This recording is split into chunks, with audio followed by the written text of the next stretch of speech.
Hello friends, कैसे हैं आप। ये डायरेक्ट टैक्स क्या है, इनडायरेक्ट टैक्स क्या है, इनकम टैक्स क्या है और देश में कितने टाइप के टैक्सेस लगाए जाते हैं, इस सब को लेकर आपके मन में बहुत सारे डाउट्स होंगे। तो आज के इस वीडियो को आप एंड तक देखिएगा, आपके सारे डाउट्स क्लियर हो जाएंगे।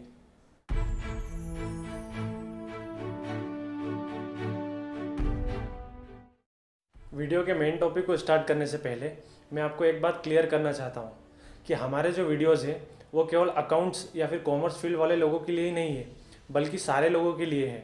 क्योंकि सारे लोगों को देश की इकोनॉमी को समझने के लिए, देश में गवर्नमेंट कैसे काम करती है, कैसे government taxes and other forms में जनता से मनी कलेक्ट करके उसी मनी को कैसे जनता के हित में यूज़ करती है, इन सारी बातों को समझने के लिए टैक्स का बेसिक नॉलेज होना सारे लोगों को बहुत ज़रूरी है। आप अगर टैक्स का मीनिंग जानना चाहते हैं या ये जानना चाहते हैं कि इंडिया में टैक्स की हिस्ट्री क्या रही है, तो इस पर एक ऑलरेडी हम वीडियो बना चुके हैं। इसकी लिंक डिस्क्रिप्शन में है, आप जाकर चेकआउट कर सकते हैं। मेनली इंडिया में दो टाइप के टैक्सेस होते हैं, direct tax and indirect tax.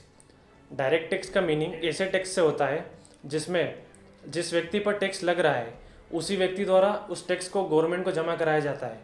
Indirect tax का मीनिंग एक ऐसे टैक्स से लिया जा सकता है जिसमें टैक्स तो किसी और की जेब से जाता है, लेकिन उसे गवर्नमेंट को जमा किसी दूसरे व्यक्ति द्वारा कराया जाता है। इसका एक एग्जांपल ले सकते हैं हम, जैसे कि indirect tax goods and service पर लगता है। तो अगर आप 20,000 का कोई मोबाइल परचेज करके लाए हैं जिसमें 3,000 का जीएसटी इंक्लूड है, आप तो पूरे 20,000 रुपये पे करके आ जाएंगे, लेकिन उस 20,000 रुपये में जो 3,000 का टैक्स आप पे करके आए हैं, वो जो उस मोबाइल का सेलर है उसे वो 3,000 रुपये गवर्नमेंट को जमा करवाने हैं।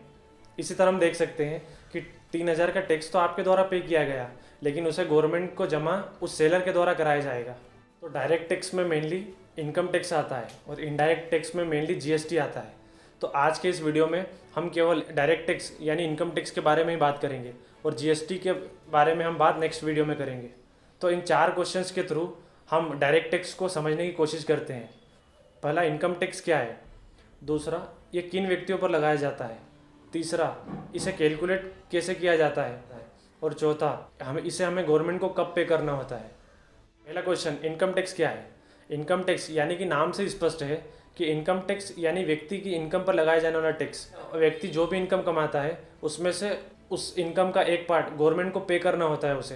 इनकम टैक्स में टैक्स पर्सन के ऊपर लगाया जाता है और पर्सन की मीनिंग में लोग आते हैं, जैसे कि आप देख सकते हैं individual, HUF, company, firm and etcetera. आज के इस वीडियो में हम मेनली केवल इंडिविजुअल और कंपनीज के बारे में बात करने वाले हैं। तो इंडिविजुअल पर मेनली स्लैब बेसिस पर टैक्स लगाया जाता है। आप यहाँ देख सकते हैं कि इनकम टैक्स ने इंडिविजुअल पर टैक्स लगाने के लिए स्लैब डिसाइड किए हैं। जैसे कि आप देख सकते हैं कि 2.5 लाख तक अगर किसी व्यक्ति की इनकम है तो उस पर कोई टैक्स नहीं है, और अगर 2.5 लाख से 5 लाख के बीच में इनकम उसकी वेरी करती है तो उस पर 5% का टैक्स लगाया जाता है, और अगर 5 लाख से 10 लाख के बीच में अगर इनकम वेरी करती है तो उस पर 20% टैक्स लगाया जाता है। अगर व्यक्ति की इनकम 10 लाख से ऊपर जाती है तो उस पर 30% का टैक्स लगता है। इसी को हम एक एग्जाम्पल के थ्रू समझ सकते हैं। तो मान लीजिए अगर किसी व्यक्ति की इनकम 12 लाख रुपए है तो उस पर टैक्स कैसे कंप्यूट होता है, आइए देखते हैं।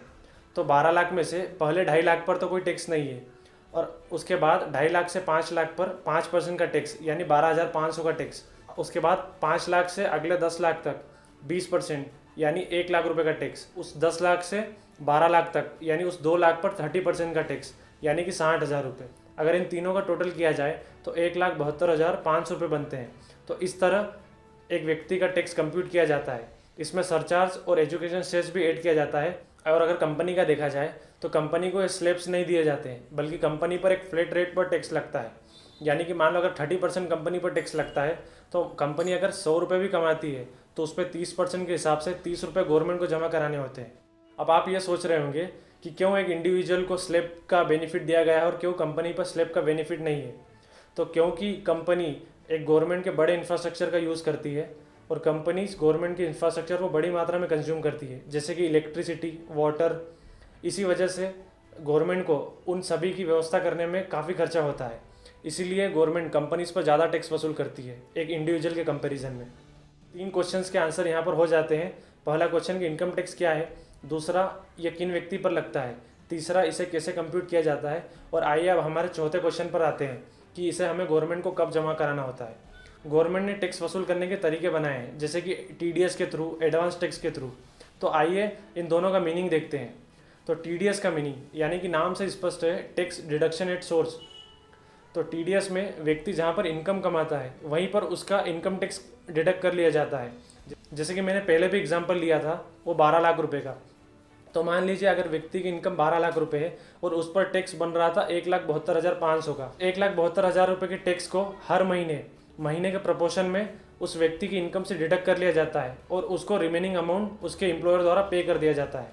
टैक्स क्वार्टर वाइज जमा कराया जाता है, जैसे कि व्यक्ति की टोटल इनकम का 15%, 45%, 75% और 100% के प्रपोर्शन में क्वार्टरली वाइज गवर्नमेंट को टैक्स पे किया जाता है। इसे एडवांस टैक्स कहते हैं।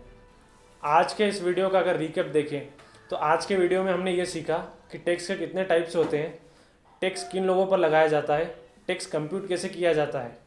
होप ये वीडियो आपके लिए इन्फॉर्मेटिव रहा होगा। आगे ही ऐसे मोर इन्फॉर्मेटिव वीडियोस देखने के लिए हमारे चैनल को सब्सक्राइब करें और अगर आपको वीडियो अच्छा लगा हो तो वीडियो को लाइक करके जाएं। Thank you so much for watching this video.